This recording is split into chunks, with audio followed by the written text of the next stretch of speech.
Hello there, I'm Lee Randall, and I'd like to welcome you to the Scottish Books Long Weekend. It's a celebration of the nation's books, authors, and publishers. It's brought to you by Publishing Scotland and Books from Scotland with support from Creative Scotland, so I can tell you it is Scottish. We hope that you'll agree that this weekend has delivered loads of enlightening and entertaining discussions across all genres for readers of all ages. If you're inspired to get shopping, which I hope you will be, please visit bookshop.org, and there you'll find the Scottish Books Long Weekend Shop. 10% of all the sales made through that page are then channeled back to support Publishing Scotland's work. So this afternoon, I'm talking about the dark, mysterious side of Edinburgh with Fiona Erskine, T.L. Huchu, and Kaite Welsh. Each of their novels offers a diverse reimagining of Scotland's capital city. They offer kaleidoscopic views of the darkness and the beauty, where it glitters and where it's grubby. We're going to start by looking at each writer and book individually, and I plucked the names out of a hat. I'm going to start with Tende Huchu. He won the Nomo Award for African SFF and has been shortlisted for the Kane Prize and the Grand Prix de l'Imaginaire. His work has appeared in numerous publications, including Lightspeed, Interzone, and Ellery Queen Mystery Magazine. The Library of the Dead is the first in his Edinburgh Nights series. It's the story of a Ropa who's nearly 15 and who's dropped out of school to support her family by working as a ghost talker. The dead keep her really busy ferrying messages to those they left behind. But when they task her with tracking the mysterious disappearance of Edinburgh's children, she tackles it by combining Zimbabwean magic with Scottish pragmatism. And in the process, she discovers a unique underground occult library. So welcome, Tende. Thank you so much for being here with us. I'm wondering— Thank you for having me. Very excited. Would you start us off with a little reading so that viewers can get a flavor of your book? Sure thing. I'm going to start right from the first chapter where Ropa visits a place in Juniper Green, a house where Thomas Carlyle famously honeymooned there way back in the day. And she meets the McGregors. She's dealing with a pesky ghost that's sort of resident there, and she's trying to get it to move on. It's dark outside the massive windows. The light from the room bathes the hedges outside in an ominous shade. The sound of the McGregors pottering in the kitchen drifts out to me. Mrs. McGregor is a small woman and her husband is more long than tall. It's like a Great Dane married a cockapoo. I'm not sure about this, Mrs. McGregor says. They're trying to be quiet, failing miserably. I hear the sound of something metallic hit the counter. She does look a bit young, Mr. McGregor replies. What is she, 12? She's got green dreadlocks and black lipstick, for Christ's sake. What is that even, goth punk? I don't know. I was told we'd be getting an older woman with experience. I think we should. Guys, I can hear you, I call out. I'm right here, you know. Things go quiet in the kitchen, very quiet. Only the noise of the boiling kettle filters through. I rub my hands on my thighs. Shouldn't have said anything, but I'm hungry and tired, and that makes me irritable. And I'm not messing about. I've come to do a job. I need the money. The McGregors come back with red faces and my tea. There's a slight tremor in Mrs. McGregor's hands as she places the tray in front of me. I grab a scone, bite it, and feel better right away. Tasty, must be homemade, and just the right spread of butter too. I know you called for my grandma, but she don't do house calls no more. I'll take care of it for you, I say, chow in my mouth. I wash it down with tea from a proper china cup. I'm even tempted to hold a pinky out. We didn't mean to. It's just, we've had some people try to take care of this problem before, and it hasn't exactly worked out as planned, Mrs. McGregor says. Who did you call in? The bishop himself, Episcopalian. I get it right away. Those guys come in guns blazing, Jesus the shit out of everything, maybe even spray a bit of holy water here and there, chat some jazz from the book of occasional services, then shoot off. It's hit or miss with them. Sometimes it works, sometimes it don't.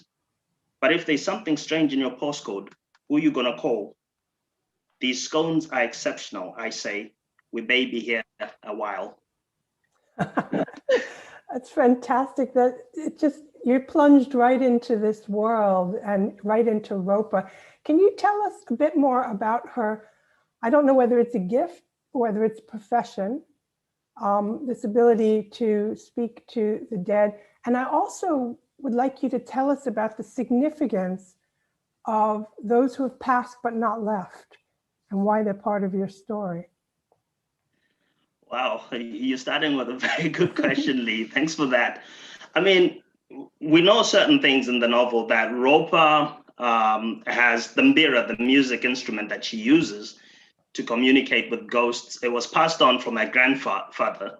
We know that her grandma tries to teach her Zimbabwean magic, and that at some point there is sort of like a chapter about the past where she was helping her grandma deal with a ghost, and sort of like her own powers started manifesting around about that time. So it is something she's been taught, but it's also something that's handed down. And the reason I chose the mbira as an instrument for this is in Shona sort of like Zimbabwean spirituality, it's a very important musical instrument for how people commune with their ancestors and at certain rituals and stuff. And so it was cool to be able to sort of use that same instrument in Scotland. But the reason I'm sort of like into ghosts and stuff, you know, if you just take away the spirituality, what do ghosts actually represent? Mm-hmm. They represent the past and the present, right? It's a ghost always comes in. There's always some problem, some unresolved issue that must be dealt with so that it finds peace and then it goes off. So in a way, when you're talking about ghosts, you are really talking about some of these dark things that have happened kind of historically, either at a grand scale or at an individual level. And you're trying to find ways of resolving them in the now so you can create a different kind of future. Yeah. Oh, that's fabulous.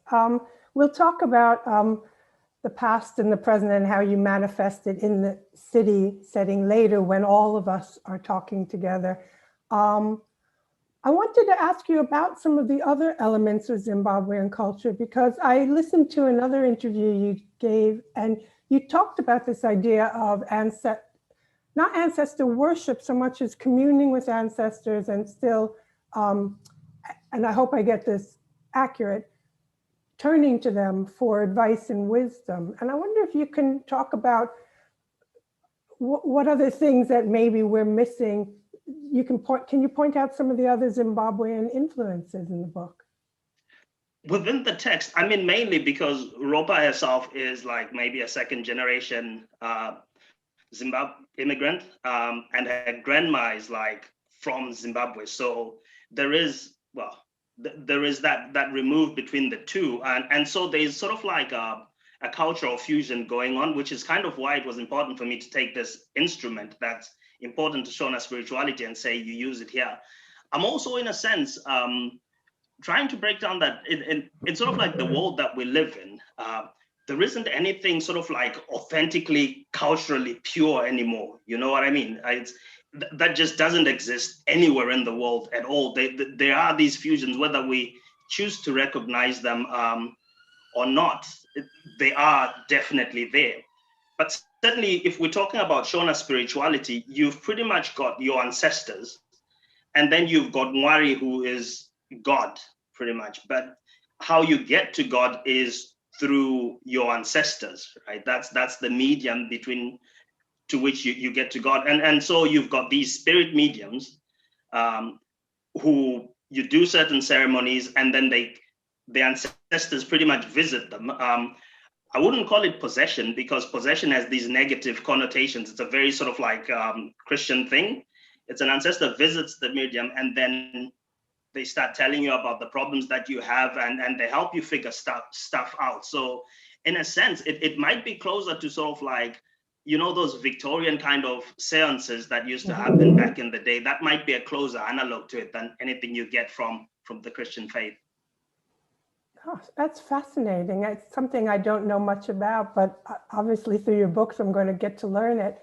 I also wanted to ask you, in so many stories, when you have a younger protagonist, they're set adrift. They have no family, and they're set adrift, and that's how they go on their quest and their mission. But you very much tie Ropa to her family, and I don't mean anything pejorative by tie.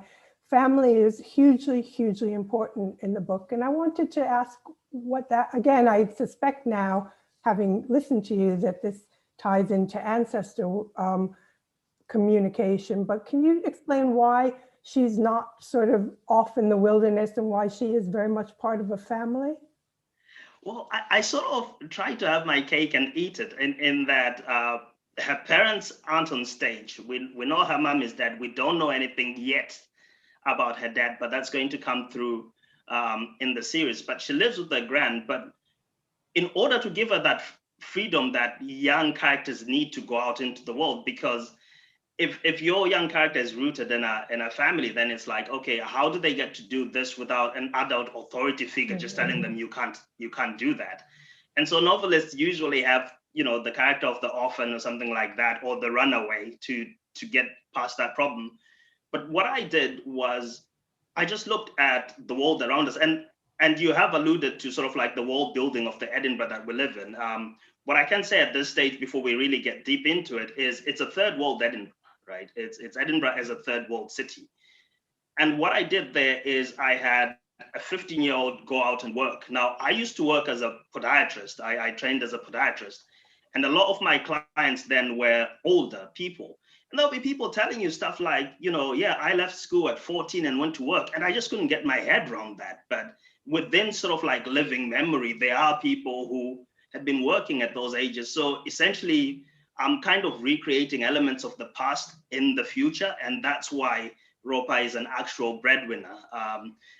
We won't go into something that's kind of like often cited, that like adolescence and stuff is a fairly modern invention. Before you were a kid, then you grew up and you went off to work.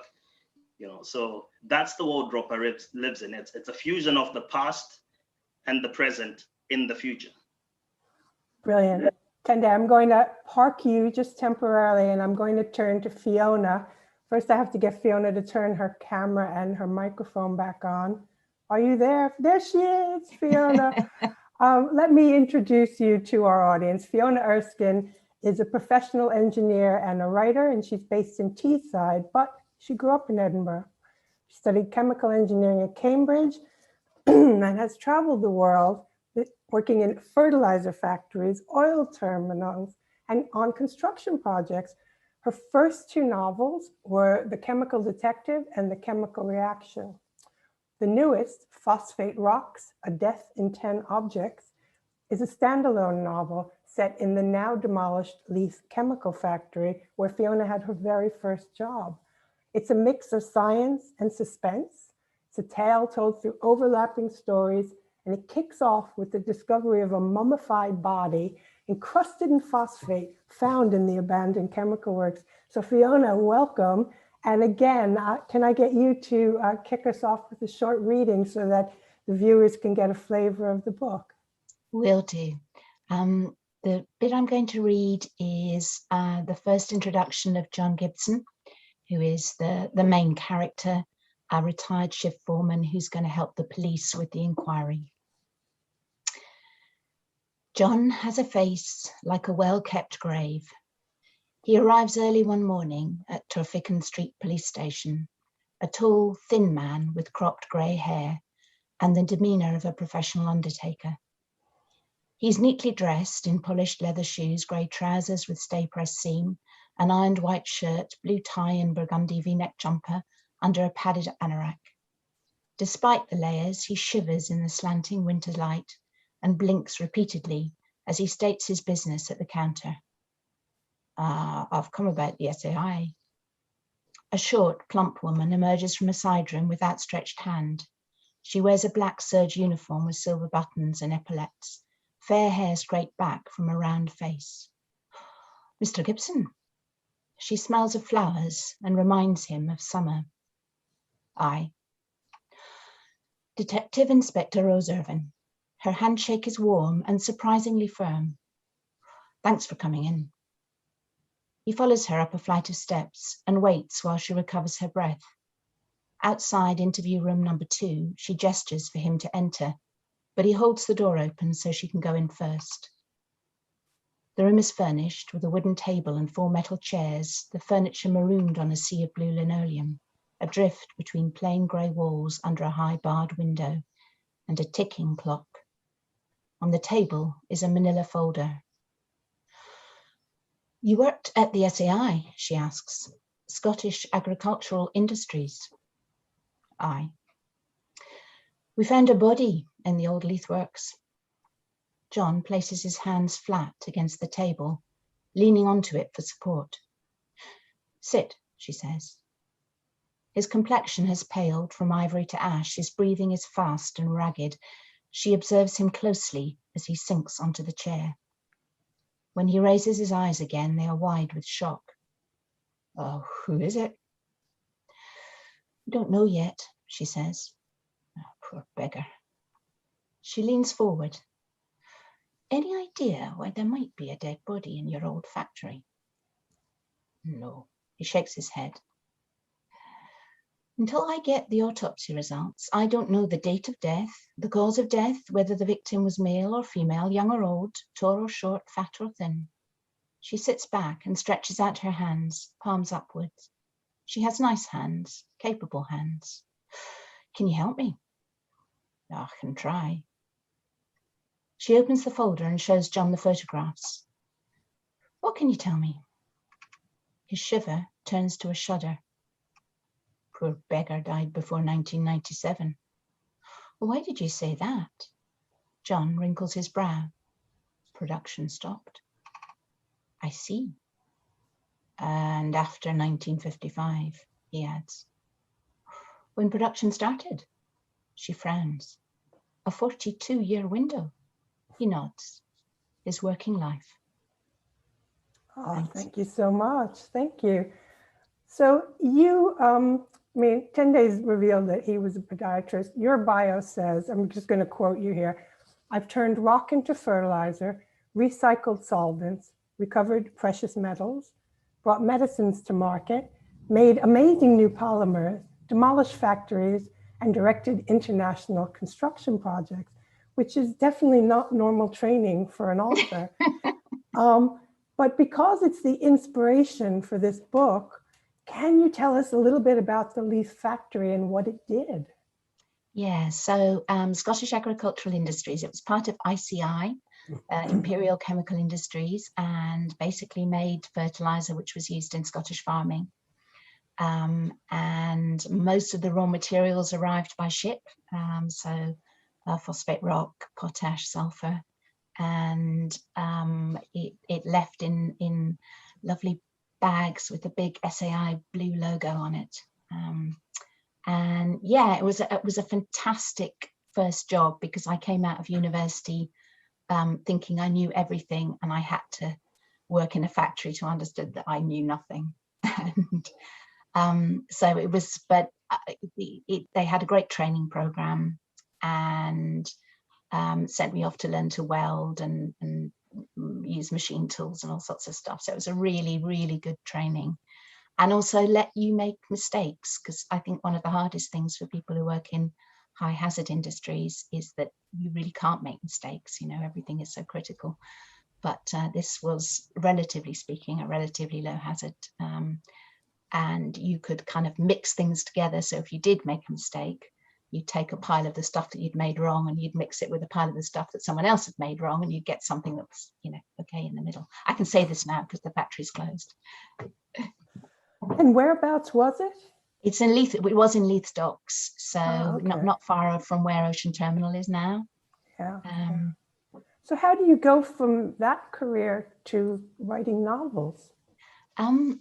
Good question. I mean, I had a fantastic school life. I went to James Gillespie's High School just when it had gone comprehensive, just the first year it had turned comprehensive. And we had a fantastic, I mean, you know, doing Scottish Highers is such a wonderful thing compared to the restriction of A-level. So I never had to choose. I mean, I did Russian and history as part of my hires.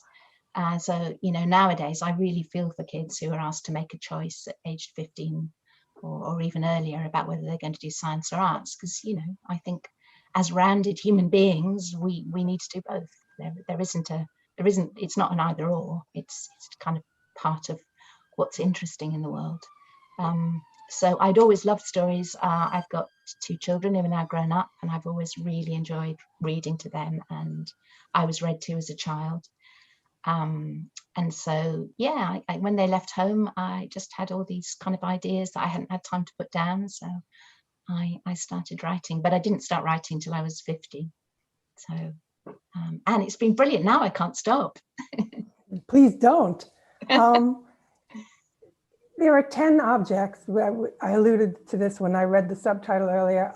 We don't have time to go through all of them, but how did you choose these 10 objects? And can you talk about a couple of them? Sure. I should say they surround the corpse, and that is how the story becomes pieced together, and also how the sections on hard science are brought to the fore, aren't they? Yes. I suppose a couple of them. So they're odd objects. They're things like a little carved ebony elephant statue, and a tiny nutmeg grater, not things you would normally expect to find in a fertilizer factory. So they were all things that I remember vividly. So John Gibson, who is a real person, and he's 90 this year, and he's given his blessing for the book. I'm not sure he's read every word. I have tried to persuade him, but he would always go and visit the ships when they came in. Whenever he was on shift, he would go and inspect the cargo before it was offloaded. And very often the ship's he would quite often take a gift, and the ship's captains got into the habit of bringing him something that they picked up. And he had a little kind of cabinet in his office, and when someone had done something really good, he would give them one of these little presents. Brilliant. So it was just a lovely, he was such a quirky man. He is such a quirky man. It was just a really lovely little memory. So I do remember the ebony elephant with a little tusk misky, which came from one of the boats from Senegal.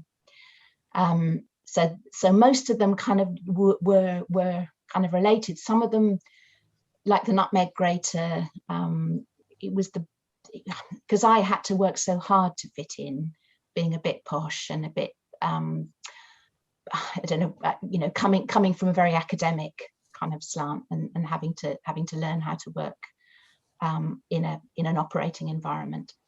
And I always remember that some of the apprentices had quite a hard time, and they had to learn to be like the others. I mean, it's quite painful when you think back about it. So I do remember, you know, there was one chap who used to bring in really nice meals and just got pilloried because he didn't have a pie and chips. And I'm sure that has changed. I'm sure people are much more accepting, but there was a kind of very closed shop mentality about, you know, what was acceptable in that world.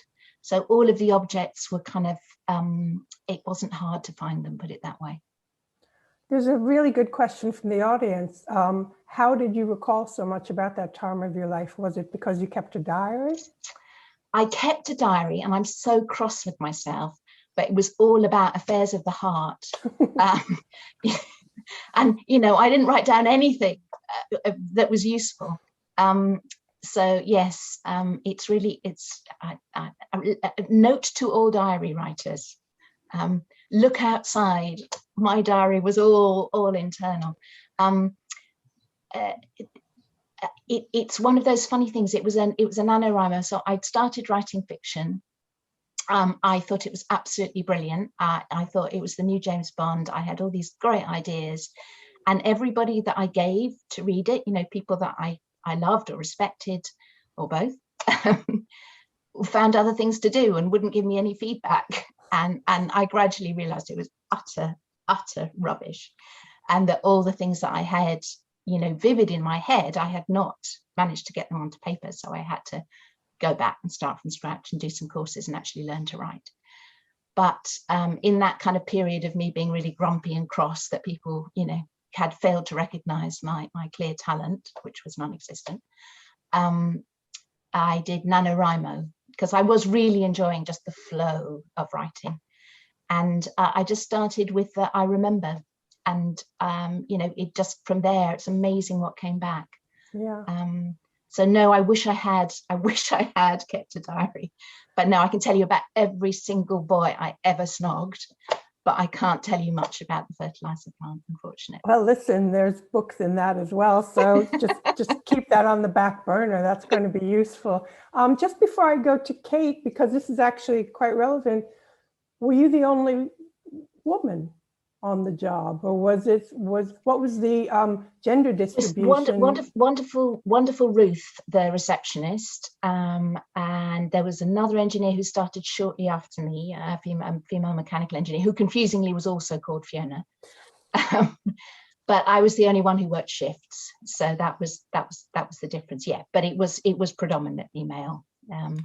Okay. Well, on that note, which is a lovely segue, I'm going to turn to you, Kaite Welsh, and I'm going to get you to turn your, hello, darling, you're back. So let me introduce you to the audience. Kaite is an author, critic, and journalist. Her Sarah Gilchrist series follows the fate of one of the first women to join Edinburgh's medical school in 1892. Despite concerns of her friends and family, and indeed her fellow students, and in the face of society's disapproval, Sarah arrives in search of an education and a profession. She's very quickly enmeshed in dramas and dangerous adventures in Edinburgh's murky underbelly. Coping with the prejudices of those around her would be hard enough, but when murder enters the picture, her very safety is at stake. So can you give us a little bit of a flavor of the book, please? I can. So I'm reading from The Unquiet Heart, which is the second book in the Sarah Gilchrist series. The first is The Wages of Sin. And in this book, Sarah finds herself very much against her will, engaged to a man she doesn't particularly like, let alone love. And the engagement party is rudely interrupted by none other than a dead body, as you do. So naturally, that's how cue to get involved. And I'm just going to read a bit from the autopsy scene. So I hope nobody's eating whilst I'm reading. She is assisted or assists, depending on who you ask, Professor Murkiston, who was one of her professors, who plays a very key role in the first book. And there's you may detect a little frisson there.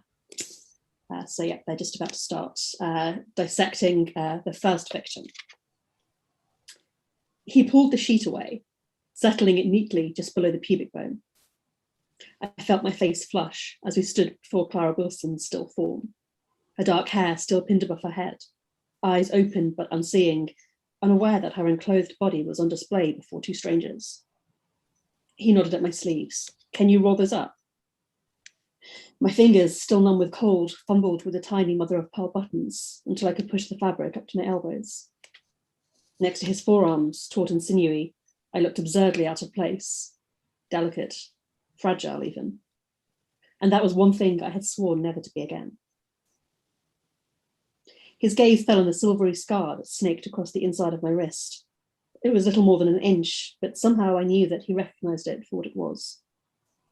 I wondered if his forensic knowledge could tell that it had been a hairpin, abandoned in my sheets by a careless sanatorium nurse, who was later sacked for her negligence and leaving a sharp object with a woman who had been diagnosed with hysteria.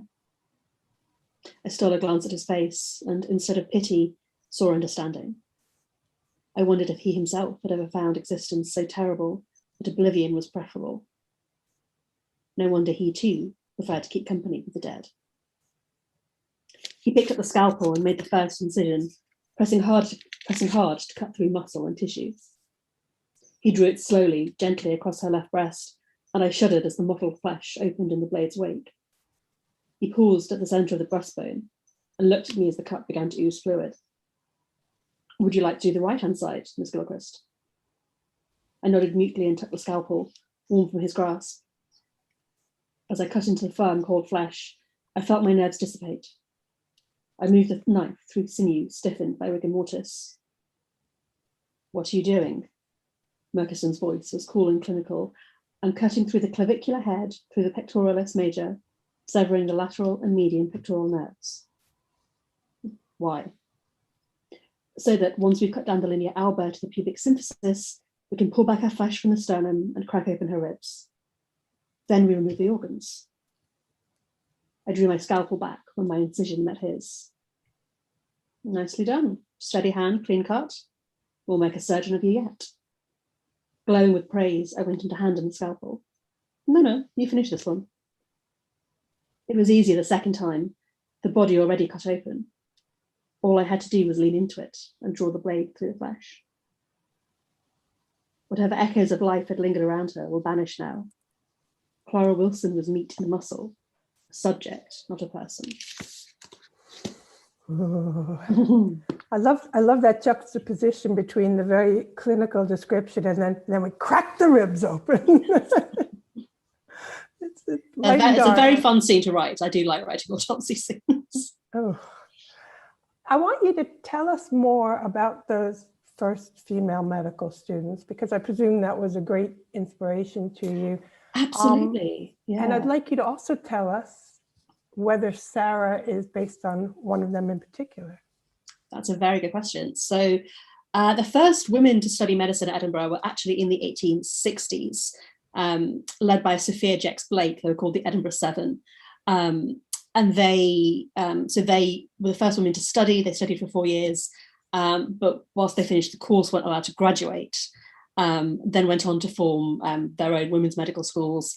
Then by 1892, the Universities Act, I have so much information about this, my God, in Scotland made it possible for women to study at any university and graduate. So Sarah is not necessarily based on any of them in particular. I think, in fact, one of the sort of more background minor characters, Julia Latimer, is probably more based on Sophia Jex-Blake.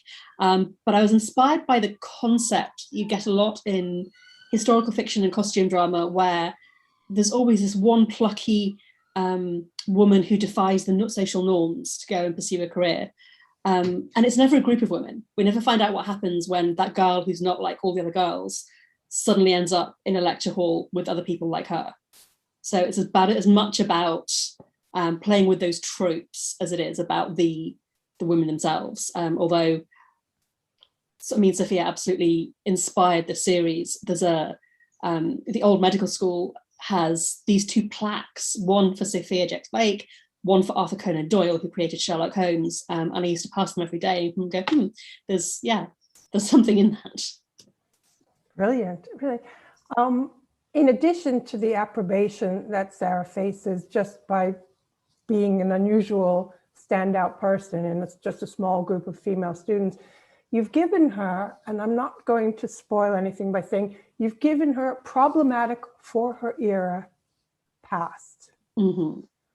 I wondered, did you add that to the mix just to make her life difficult, or were you using that to weigh in on the way that Edinburgh, even now, can be very judgmental?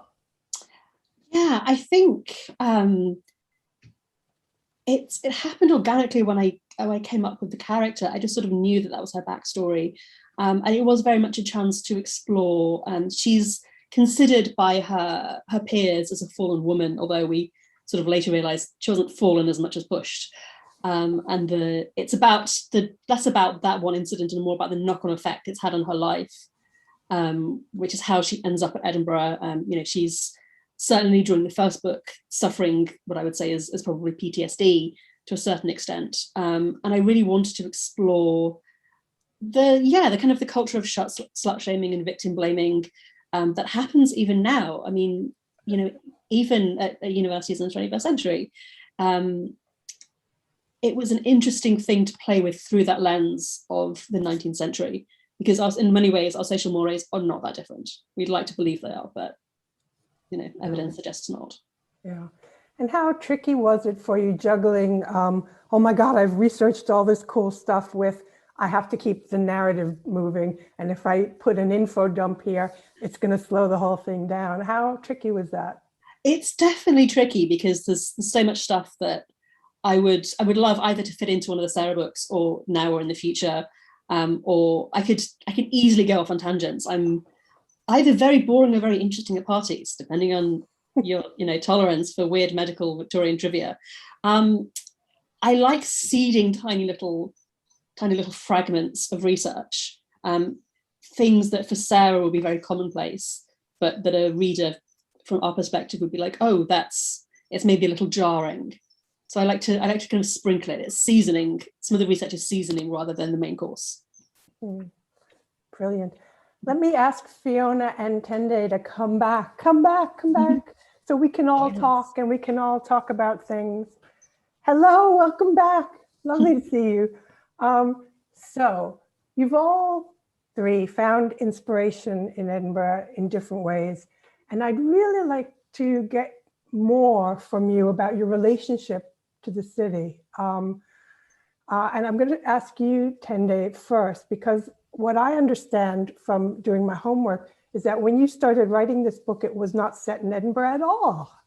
Is that correct? No, it wasn't. I intended to set it in my hometown of Bindura, Zimbabwe, which is it's a small mining town just about 80 kilometers north of Harare, the capital. But then I quickly realized it's a really small town. I mean, it's expanded over time, and it's now got about 40,000 odd people.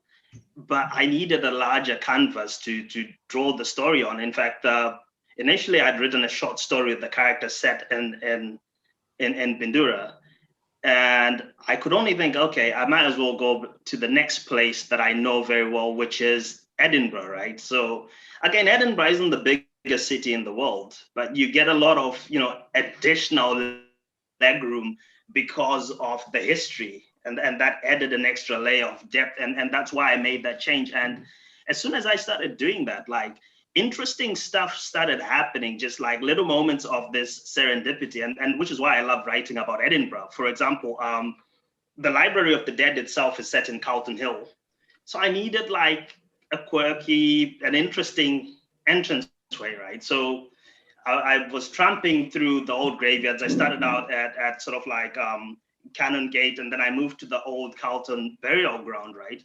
And I see this round mausoleum, and I think, oh, that looks cool. It's big, it's round, it's spooky.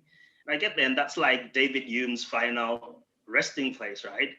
And automatically I'm thinking, okay, Hume, what do I know about Hume? Empiricism, skepticism, etc. Is that important?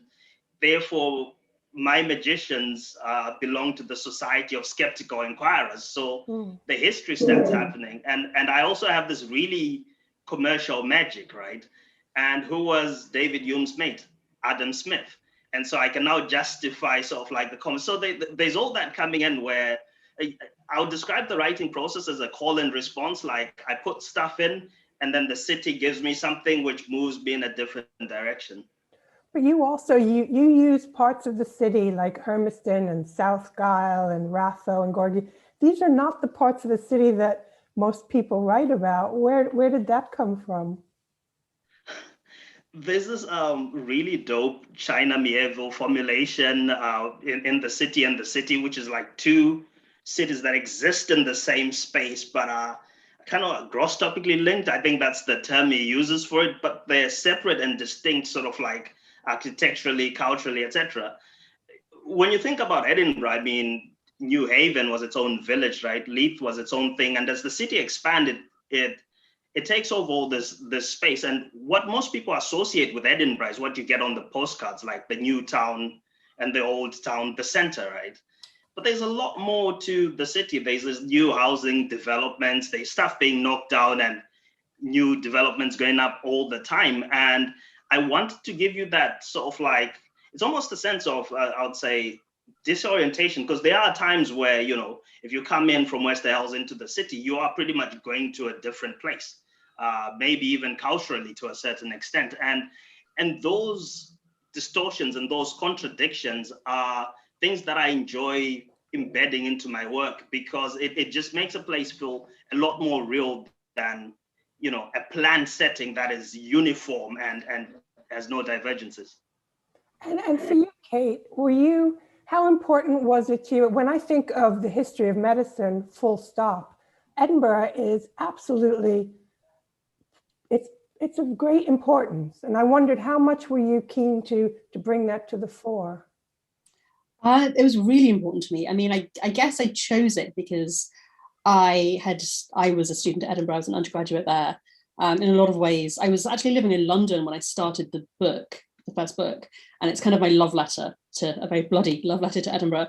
So it was just this kind of perfect mix that Edinburgh, you know, not only has this world-renowned medical school, but also has this very complex history of women at said medical school. And then when you add in the gorgeously Gothic environment, it was just too fun to pass up. Well, on the subject of love letters, that makes me want to ask you, Fiona. You grew up here, your first job was here, and you no longer live here. Was there an element of that, an element of writing a little bit of a love letter to the place that you worked and the people you worked with? Yes, definitely. And, you know, I'm working my way back, you know, I just little by little, I'll get back to Edinburgh at some point. No, it's such a glorious city.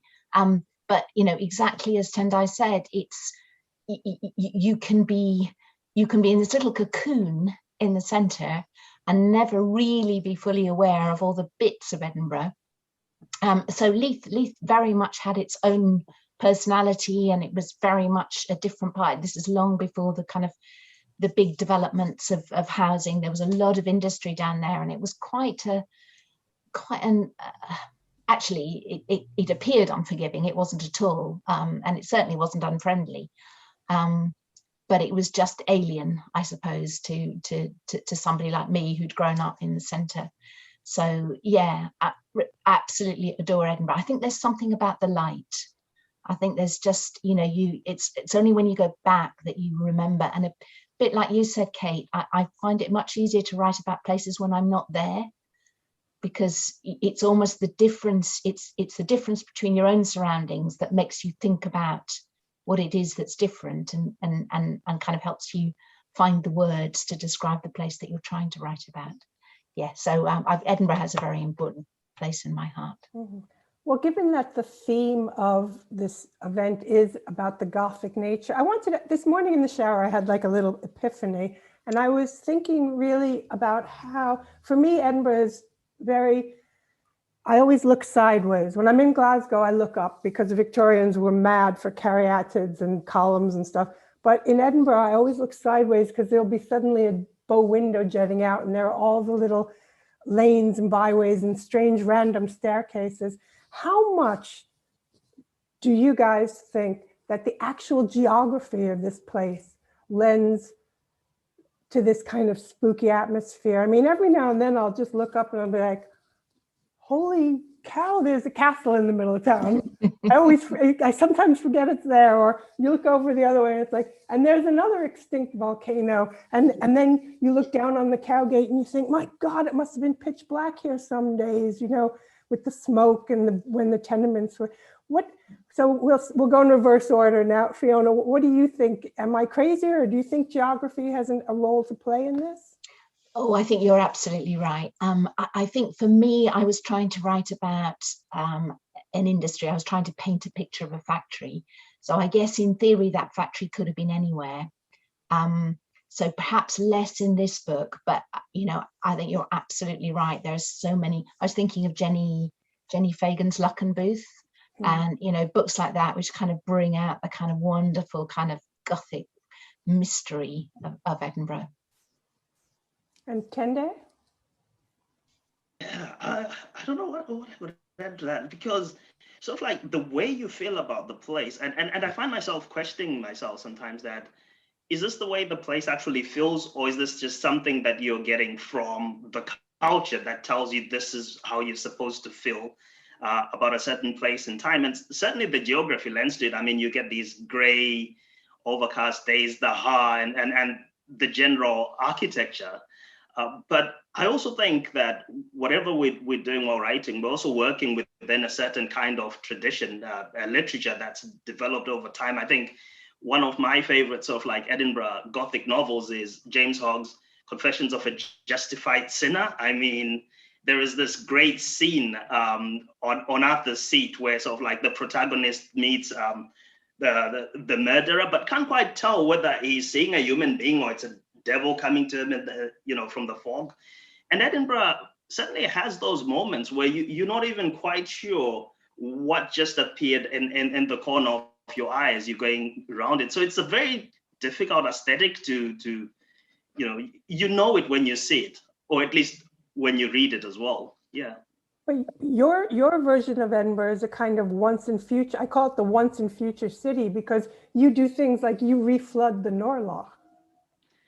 Exactly, and those markers are there for a reason, right? So I know a lot of people have described it as dystopian, but really I was playing around with time. There is a sense that we are in the here and now that's distinct from the past. But when you look around you actually see that the past is here with us. It's the foundation on which everything we do is formed on. So the idea for me was to take sort of like the Edinburgh of the past, sort of before the Union, right, where Scotland was the poorest nation in Western Europe, and bring it into the future. And there's sort of like historical reasons for why I'm doing that will come out as the series progresses. So it was very interesting to me that people see it as dystopian, and I'm like, but nah, this is just a window into like 300 years ago, before sort of like empire brought in the door, when you could do all these other things with the space. But all those things are gradually going to come in as the series progresses. Yeah. And what about for you, Kate? What elements of the Gothic, and was it the geography or was it the mood of the city that you wanted to convey? I think it's almost cheating with Edinburgh because it is, it does have such a Gothic intensity to it that I can just pull from life, really, in terms of the architecture and the sense of it. But for a historical writer, Edinburgh is an absolute gift because most of the physical geography, certainly the parts I'm writing about, haven't changed. I can and I have kind of walked the various paths that Sarah needs to walk to get to get on her adventures and map that sense out. And the medical school in itself is perfect because it's right by the meadow, so you've got this beautiful kind of green open space where, you know, my characters can kind of go and just like take a breath and just sort of be. But then 5 minutes away, you've got the Cowgate, which is, you know, something at the time were these terrible, terrible slums. I had great fun setting a brothel that plays a big role in The Wages of Sin. In my head is exactly where a very sketchy nightclub that I used to frequent used to be. That was entertaining for me. I mean, half this book is in jokes for myself. But yeah, the city is, because it hasn't changed so much, it's an absolute joy to work on that kind of geography. I think the another historical crime writer, Oscar de Muriel, with his Freya McGray series, I think once navigated Edinburgh using a map from 1888 and managed to get from Morningside to Leith, because, you know, the geography of the city has not changed that much. New buildings have come up, but the streets are the same. And where it's built, the bit is built on top of each other, it's layers, you don't have to peel that much back. Yeah, Edinburgh is very much like a game of three-dimensional chess. I remember once I had to go to work and I sent my friend out sightseeing with a map, and I said, at the end of the day, how did it go? And he goes, well, it was fine, except for I thought that the place I wanted to go was here, but it was down there. And I didn't know how to get from one to the other without, you know, abseiling. And I thought, yeah, these are things you take for granted when you live here, that you need to go down steps or sideways. One of our listeners said, Edinburgh has such a genteel image, yet so many books set in the city take a look at its dark side. Why do you think its image and its fictional portrayal often diverge? Fiona. I guess the essence of drama is conflict, and I guess what's interesting is the contrast. I don't know, I'm trying to think, maybe there are very genteel books set in Edinburgh as well. Or maybe it's something about the weather. I don't know, I'll pass over to the others. Tende then. I think, Fiona, you're on the money there. But there's also the bit that, you know, when you think about the gentile image that we have, that's kind of, again, that's your touristy postcard Edinburgh, right? But when you dig under the surface, there is this wonderful lady called Lisa Williams who does these Black history walks in Edinburgh. And if you walk around with her, she'll tell you, okay, that building was built with money from this plantation in Trinidad, this compensation that the slave owner got, right? So you only get gentile if you remove those dark elements of the past of empire. I mean, even the internal conflicts of how the UK itself was built and made, the various wars, the religious conflicts and all those, you've literally got to strip the history out in order to get that gentile. Yeah, absolutely. Agree. I think it's interesting because Edinburgh is often considered, I think, certainly in England, one of the more English Scottish cities. And so I think there's that kind of interesting internal clash, internal conflict there as well, that dovetails in interestingly with with those kind of thoughts of empire. So all three of these books really, they're based in a hunger for knowledge and a sense of learning. It infuses all three of the books in different ways, and they all have elements of science. I mean, very clearly, Fiona, with you, there's a lot of chemistry and engineering in the book. Kate, I talked about the very specific medical information. And Tende, you introduced the idea of the reversal of entropy and the second law of thermodynamics, things which are very much beyond me. I also gather that you're going to be looking more at the mathematical the relationship of mathematics to music as you go forward. So I think what I want to ask you all is how you integrate science into the fiction in books that are not necessarily science fiction novels. So I'll start with you, Tende, this time.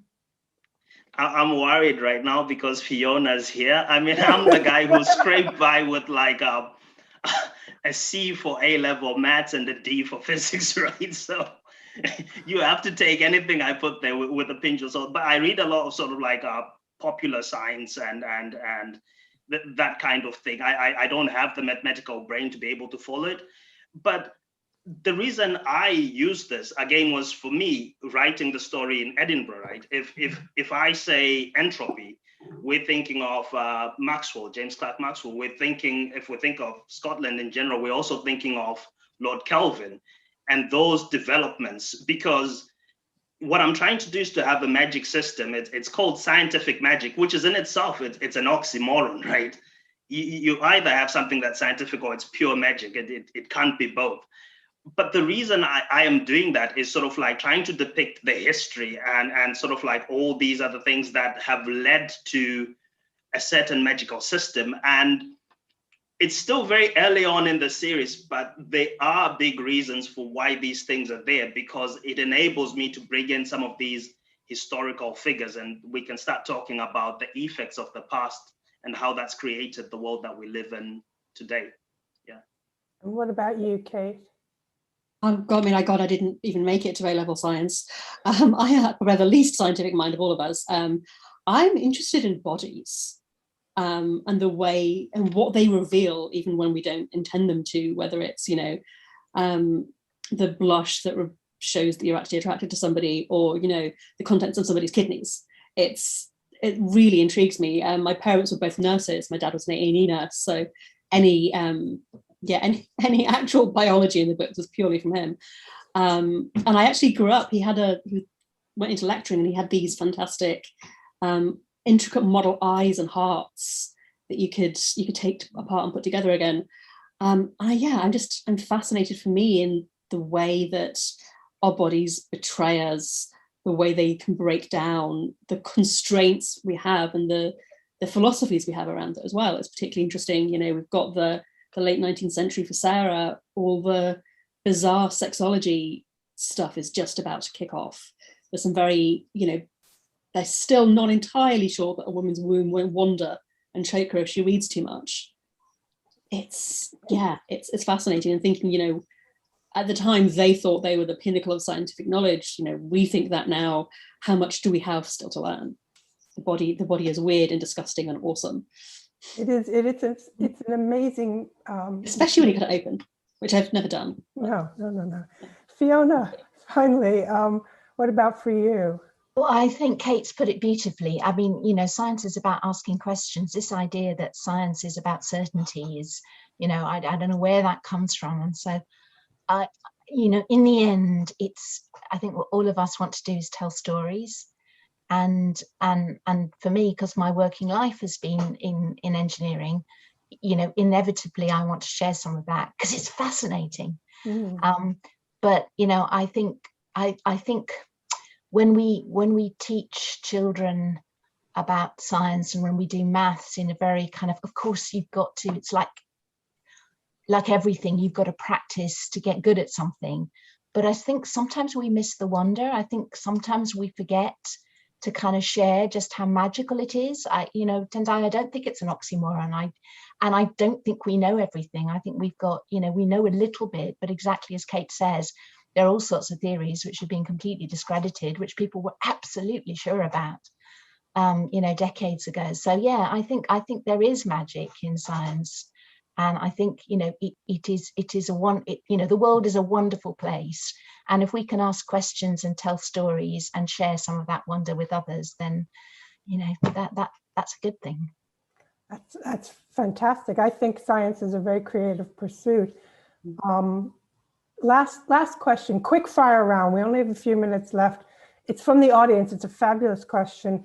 If each of you could pick one place in Edinburgh for a reader to visit to get a sense of your book, where would you suggest? So Fiona?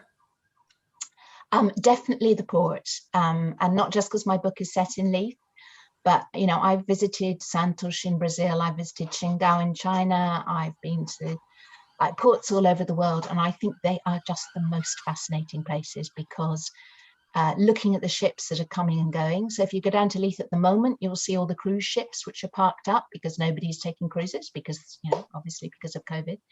So ports give you the most fascinating little insight into what's happening in the world. So I definitely go down to Leith docks. Kate, where would you send them? I guess my first and sort of most logical choice would be the medical school, but sort of up from the Grassmarket, up Candlemaker Row, up through Forest Road and into the medical buildings, and just getting that very almost cliched Gothic Edinburgh experience. But if I could choose somewhere that's sort of quasi-imaginary, Sarah does most of her best detecting in front of the fire in her best friend's house on Warrender Park Crescent, with a pile of crumpets and, you know, on a plate and a big stack of, you know, autopsy pictures in her other hand. So that would be my imaginary suggestion. Brilliant. And then finally, Tendai, where would you send somebody who wanted to see the place that most depicted your book?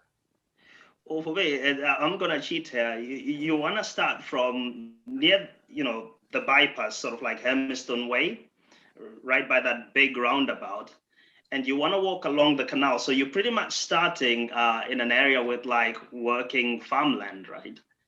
And you do a sweep, you walk across through West Isles all the way into the city center. And that will just give you like a great kind of overview of all the differences and distortions they are to Edinburgh. Yeah. Brilliant. Well, it's just up to me now to say thank you to all of you, Kaite Welsh, Tendai Huchu, and Fiona Erskine, and to remind everybody watching that if you're the least bit turned on, and I bet you are after this hour, you can go and you can buy their books and support our authors and help support Publishing Scotland at the same time. So this is when I normally ask for a round of applause from the audience, so I'll give it to you myself along with my thanks. Thank you all so very much. Thank you, Lee. Thank you.